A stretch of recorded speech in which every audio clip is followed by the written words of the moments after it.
नमस्कार, आप देख रहे हैं किसान उत्थान और मैं हूं आपके साथ अर्चना कौशल। आज हम प्रदेश सरकार के उन दावों की पड़ताल करेंगे जिसे लेकर सरकार खुद को किसान हितैषी बताते नहीं थक रही। वर्तमान सरकार का दावा है कि आवाम के हित में सरकार की ओर से कई कदम उठाए गए, जिसमें गांव के आखिरी छोर तक सिंचाई के लिए नहरों का पानी पहुंचाया गया। यानी अब किसानों को सिंचाई के लिए समुचित पानी मिल पा रहा है। अब पानी के कारण किसानों की फसल बर्बाद नहीं हो रही। मुख्यमंत्री मनोहर लाल का ये मानना है कि अन्नदाता का हित हमारे लिए सर्वोपरि है। तो चलिए किसान उत्थान में सरकार के इन दावों की हकीकत जानते हैं।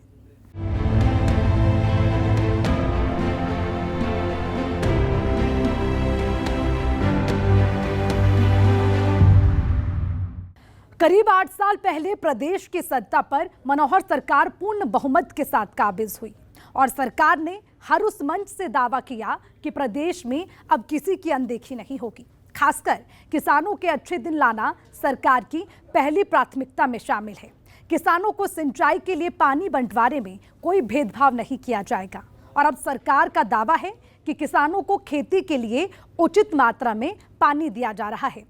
जिन इलाकों में अभी भी पानी नहीं पहुंच पा रहा, वहां हर हाल में पानी पहुंचाने को लेकर काम जारी है।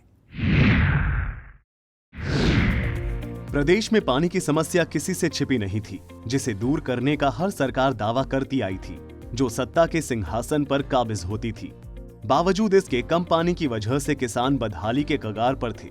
चुनावों में भी पानी बड़ा मुद्दा बनाया जाता रहा है, जिसे पिछली सरकार ने जमकर भुनाया है। पिछली सरकार की नीतियों की वजह से किसानों को समय पर पानी नहीं मिल रहा है। पानी की चुनौती वर्तमान सरकार यानी मनोहर सरकार के सामने भी आई, क्योंकि दक्षिण हरियाणा को पानी पहुंचाना बड़ी चुनौती थी। हालांकि अब इसमें कोई दो राय नहीं कि सरकार किसानों को सिंचाई के लिए नहरों का पानी उपलब्ध करवाने में सफल साबित हुई है, जिसका सीधा लाभ अन्नदाता को मिल रहा है। इन 8 सालों में अपने इस प्रदेश में किस प्रकार के काम होने चाहिए, उसकी एक दिशा और एक दशा ये तय की है और उसमें खासकर जो हमारे विशेष कठिनाइयां भविष्य की हैं उनकी भी चिंता की है। एक बड़ी कठिनाई वो है यहां पानी की। हरियाणा पानी का डेफिसिट स्टेट है, पानी की कमी वाला प्रदेश है। सारे देश का हिसाब लगाए तो उतनी कमी शायद नहीं है, फिर भी इस पानी की अगर संभाल नहीं की तो हरियाणा का संकट तो अभी है, बाकी प्रदेशों में भी आने वाले 15-20 साल में संकट खड़ा हो सकता है। आज पूरे देश में आंकड़ों के हिसाब से अगर मैं बताऊं तो पूरे देश के अंदर 1100 बीसीएम माने बिलियन क्यूबिक मीटर इतना पानी उपलब्ध है और आज हमारी खपत है 800 बीसीएम। 1100 बीसीएम पानी हमारे पास है, 800 की खपत है। अर्थात आने वाले 20 साल तक हम उस पानी का ठीक से उपयोग करेंगे तो हमारी चिंता नहीं है। लेकिन हरियाणा की अगर मैं बात करता हूं तो हरियाणा में एमएएफ मिलियन एकड़ फीट जिसको कहते हैं, आज हमारे पास 32 एमएएफ पानी इसकी डिमांड है। हमारी जरूरत है 32 एमएएफ की और हमारे पास है कितना, 16 एमएएफ। इतना पानी कम है हमारा।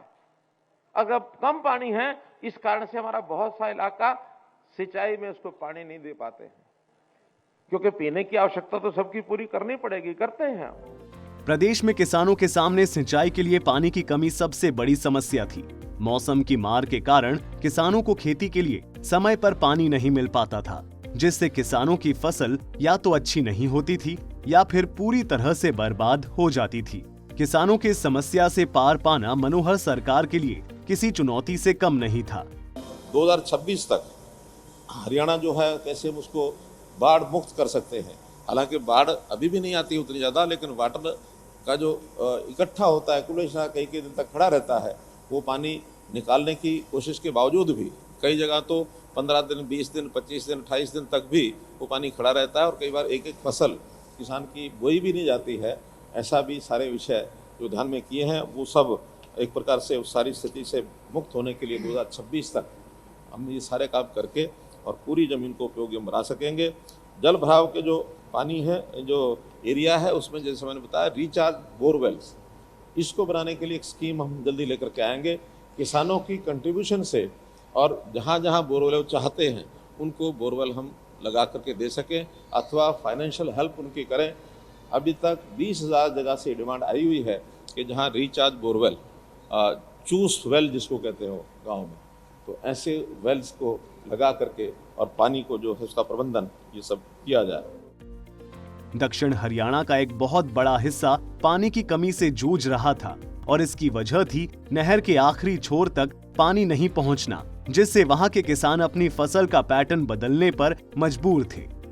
यही नहीं, गांवों में जल संसाधन जैसे तालाब आदि भी सूखने की कगार पर थे।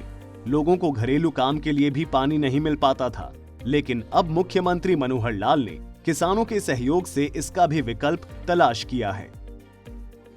पिछले दिनों में आह्वान किया था किसानों को कि धान की बुआई कम कर दें। मैं आभारी हूं उन किसानों का जिन्होंने धान की फसल कम बोई है। 1 लाख एकड़ धान हमारे यहाँ कम बोया गया, जिसके कारण से जो बचत पानी की हुई, उस पानी का उपयोग ज्यादा इलाके में हम सब्जियों के लिए, फलों के लिए या जो ऐसी फसलें हैं जहां पानी कम लगता है उसका आगे बढ़ा सके हैं।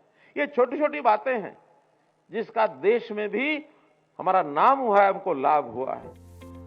एक सर्वे के मुताबिक प्रदेश के जल स्तर में लगातार गिरावट देखी जा रही है और इसकी एक वजह है घरेलू जरूरतों और सिंचाई के लिए पानी की मांग प्रतिदिन बढ़ना है। ऐसे में सरकार के लिए चुनौती किसानों को उचित मात्रा में पानी पहुंचाना था, जिसके लिए सरकार ने एक के बाद एक कई कदम उठाए, जिसका सीधा फायदा आवाम को मिलता रहा है। बड़ी कठिनाई वो है यहाँ पानी की।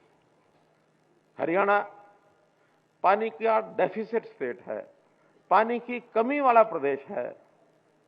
सारे देश का हिसाब लगाए तो उतनी कमी शायद नहीं है। फिर भी इस पानी की अगर संभाल नहीं की तो हरियाणा का संकट तो अभी है, बाकी प्रदेशों में भी आने वाले 15-20 साल में संकट खड़ा हो सकता है। आज पूरे देश में आंकड़ों के हिसाब से अगर मैं बताऊं तो पूरे देश के अंदर 1100 BCM माने बिलियन क्यूबिक मीटर इतना पानी उपलब्ध है और आज हमारी खपत है 800 BCM। 1100 BCM पानी हमारे पास है, 800 की खपत है। अर्थात आने वाले 20 साल तक हम उस पानी का ठीक से उपयोग करेंगे तो हमारी चिंता नहीं है। लेकिन हरियाणा की अगर मैं बात करता हूं तो हरियाणा में MAF मिलियन एकड़ फीट जिसको कहते हैं, आज हमारे पास 32 MAF पानी इसकी डिमांड है। हमारी जरूरत है 32 MAF की और हमारे पास है कितना? 16 MAF। इतना पानी कम है हमारा। अगर कम पानी है, इस कारण से हमारा बहुत सा इलाका सिंचाई में उसको पानी नहीं दे पाते हैं, क्योंकि पीने की आवश्यकता तो सबकी पूरी करनी पड़ेगी, करते हैं हम। लेकिन सिंचाई के लिए जितना पानी हमको चाहिए, आज हमारी सिर्फ 40% जमीन जो हमारे सिंचाई से यानी कैनाल की जो इरिगेशन है, नहरी सिंचाई से हम उसका उपयोग करते हैं। 30% ऐसा है जो ट्यूबवेल से हम जो है उसकी सिंचाई करते हैं। बाकी 30% इलाका ऐसा है जिसमें हम पानी पहुंचा नहीं पाते हैं। पूरा वर्षा के ऊपर निर्भर है। आ गई बरसात तो खेती हो जाएगी, नहीं आई तो खेती नहीं होगी। हम चाहेंगे कि हम खेती के इस प्रकार के सिस्टम बनाएं, इरिगेशन सिंचाई के सिस्टम बनाएं, माइक्रो इरिगेशन, ताकि उस 30% इलाका जो बाकी बचा हुआ है वहां भी आखिर तक पानी पहुंचा सके।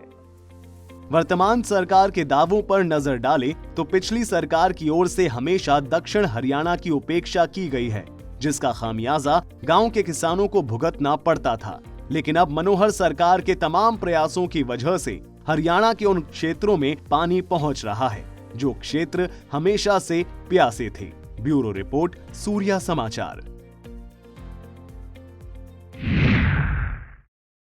बिना पानी के जिंदगी की कल्पना बेमानी है, लेकिन हरियाणा के कई ऐसे इलाके थे वहां की जमीन दशकों से प्यासी थी, लेकिन इस ओर किसी सरकार का ध्यान नहीं गया।